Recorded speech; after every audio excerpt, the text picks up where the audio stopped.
Hey everyone, it's Slasher Dude 2000 and Cameron Scott, and we are doing our latest horror review of the night.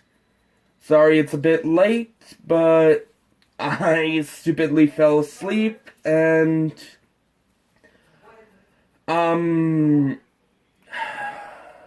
tonight we will be doing Part 7, The New Blood, from 1988, also labeled Jason vs. Carrie. Yeah. And Cameron will be doing the synopsis before I give any more facts. Alright. How about this? I'll do the synopsis and then I'll do the stats, since they're kind of tight. How does that sound? Sure. Alright. So I'll do a quick synopsis. This obviously takes place after the previous film, Jason Lives. We no longer are following Tommy Jarvis. We are now following Tina Shepard, who, when she was a young child, through the wonders of telekinesis, she accidentally or intentionally, however you want to look at it, killed her father using telekinesis. We jump forward 10 years to she's returning to the area, Camp Crystal Lake, with her mother and her therapist. And the setup in terms of cast is very similar to Part 4. You have the protagonist, which is Tina Shepard and her family, and then you just got these random college students coming into party. And then, of course, they are fodder to Jason's ways. You know, he mows them down one by one in various ways, which leads me to the slasher stats. We have 17 deaths, 15 of which are by Jason's hand.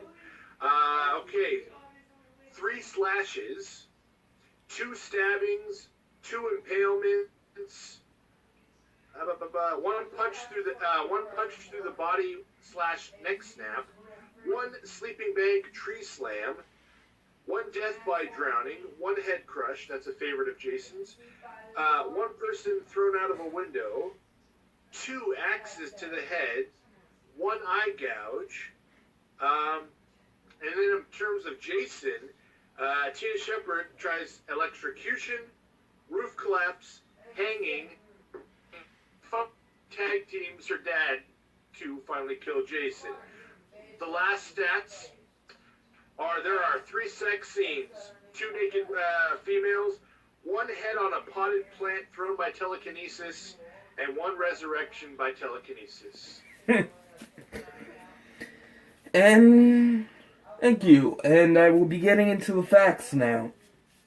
Again, this movie was made in 1988. It was written by Manuel Fidello and Daryl Hannay. It was directed by John Carl Buchler. So many exotic names. Yeah. And now my book is fighting with me. This was produced by Ian Patterson. The music, as usual, is done by Harry Manfredini, but he had a little help from a man named Fred Mullen. The film location was Stockton, Alabama. Jason is played by the well-known stunt man, Kane Hodder. And this is the first of the other of the 4 movies he does. Tina Shepard is played by Lar Park Lincoln. Young Tina is played by Jennifer Banco. And I guess we'll go straight into the kills. Sure. Let's see here. There are a lot of good ones. Well, there's one that carries on, and that becomes a very famous kill for Jason, and that's the sleeping bag kill. That's in this film, and we see it in a couple of variations later on, and we can talk about those later. Really, for me, the best kills or attempt is Tina trying to kill Jason. I think that there's a lot of little clever ways. She uses like this puddle, and then downs these power lines, and the power lines snake through the ground. Like a serpent. And then another time she tries to hang him. So those I found kind of fun, even though it's just like, why are they adding the telekinesis aspect? But the battle between her and Jason is really the most fun part of the film for me. Right, my favorite kills are Judy's sleeping bag kill and Dr. Cruz's tree trimming saw death. Like everyone else, I do love the sleeping bag kill. Sadly, it was cut down because she was supposed to be slammed against the tree 6 times instead of 1, but the MPAA decided to come in and cut it down, sadly, which really pisses me off. Yeah, they like to murder scenes. Yeah, I mean, it would have been better if it was 6. It would have made more sense. And it would have been more brutal and more Jason-like. Yeah. And Dr. Cruz's tree trimming death, I mean, this is one of the first times I've ever seen Jason use an electronic weapon to kill someone. Absolutely, yeah. I mean, it's not a wood chipper. It's not a lawnmower like other movies have done. This is the first time I've seen a horror movie character use a tree trimmer or bushwhacker. Yeah. Yeah, no, Jason does prefer to kill with his, some sort of like tool or his bare hands. Like, he's definitely a killer that likes to use brute force. Right. But this was pretty cool seeing, the doctor, who's been an asshole for the whole movie, get what's coming to him, but in such a creative way of having his guts scrambled by a tree trimmer. Yeah. Fitting death for a fitting asshole. Absolutely, yeah. And that's one thing about horror is if you're an a-hole, you're probably gonna die, and you're probably gonna die way worse than like if you were a decent person. right, and my least favorite is, sorry guys, but it has to be John Shepard's death. I mean, yeah, it was in the beginning of the movie, it's just, all you see is the whole dock come down, and you assume he drowned. I mean, no one even... I mean, come on, the guy doesn't even try and swim up? I mean, we didn't see him hit his head, we didn't see him get knocked out, so... what the fuck? Yeah. And also, that scene leads to 2 other problems. One is there's this 10-year gap where Jason's asleep, whereas if he was going to be asleep that whole 10 years, might as well have this, go back in time, to like, so that way when she does actually wake Jason up, it's only been like a year or a few months. Instead we're, supposed to be in 1988, but we're jumping ahead 10 years. So I don't know where along the timeline this actually works, like, is it 1998 or, anyways. And then secondly, when she does bring her dad back, there's no rot or anything. There's just some slime on him, and he looks normal. Continuity, people. You need to work on your continuity for these films. Yes. But on a lighter note, the funniest kill is Katie's party horn through the eye. Just the noise it makes as it goes in. I didn't know she A was... horrible way to go, but yeah. I just didn't know she was that big of an airhead.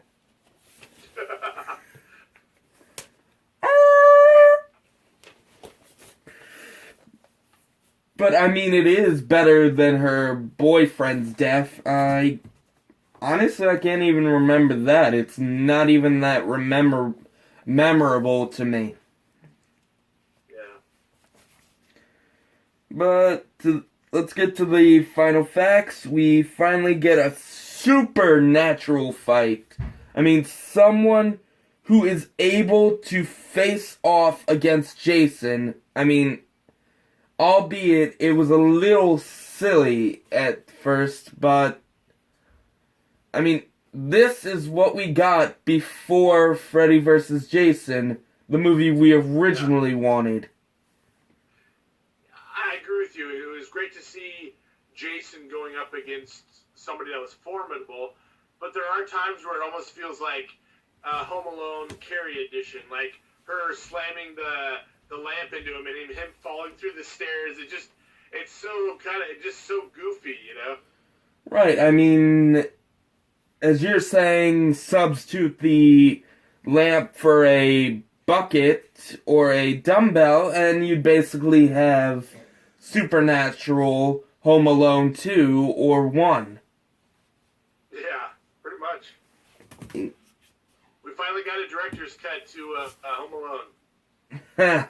Yeah, instead of Kevin Costner, we've got Laura Park. Yeah.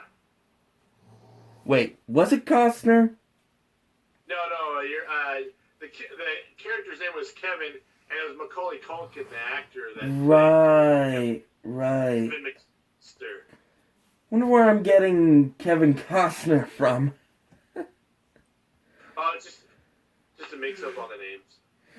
Yeah, and the last fact is, Jason finally has the scariest face in this movie. As you see, we finally get the zombie Jason face. I mean, he's to see the spine, like you were mentioning in the last film. You mentioned seeing Jason's back and like skeletal area. We get to see that in this film. Right. 1 minute. Might as well bring this up then. Yeah. Even though it's from Jason. You're getting something that Kane Hodder definitely earned his place as a very memorable Jason. Just the way he carries himself is very distinct compared to any of the other Jasons. He has like a more athletic and intimidating build.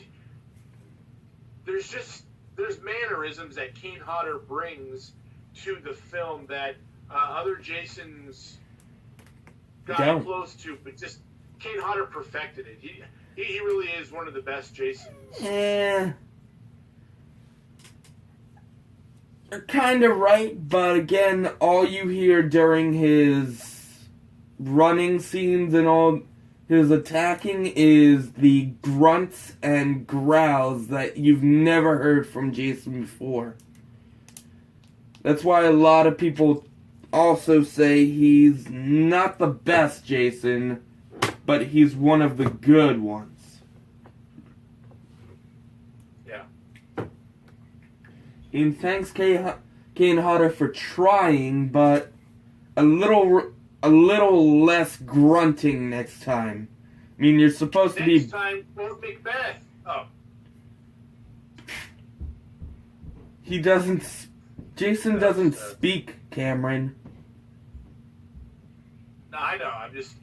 That would be a real twist. Whoever makes the next Friday the 13th film, the twist will be Jason is like very intelligent and like also very articulate, and he says like one or two lines, and everyone's like, "What the heck?" And have Patrick Stewart do the voice. It'll be this British voice, and it will completely throw people off. Like, he's not just some like dumb brute. He's like, "I'm well educated." That would shock people. People would be like shaking in their seats, triggered.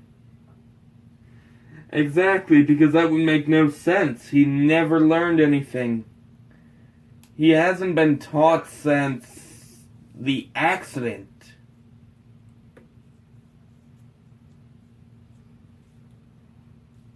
But really quickly, going to a point that you had kind of alluded to, this film really does kind of feel like a setup to Freddy versus Jason in a lot of ways. You have a formidable foe going up against him.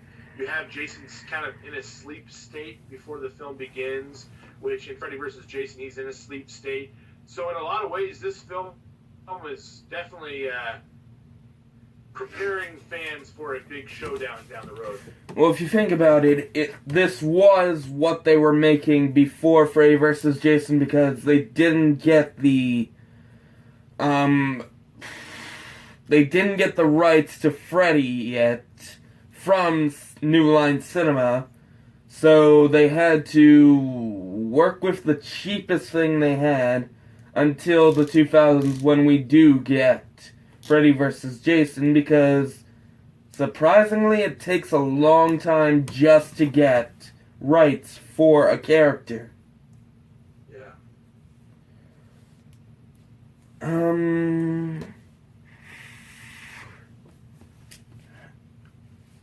I guess we're getting in.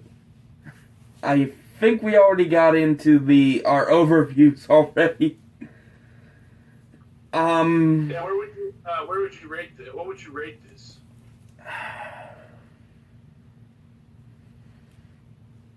Hard to say. I like some of the kills, but just feel this was a little cheesy. It's good, but it's a little redundant, like there's a lot of things that we've already seen that are similar to it, and so, like I said, the situation, the environments is so similar to Part 4, and I prefer Part 4 to this.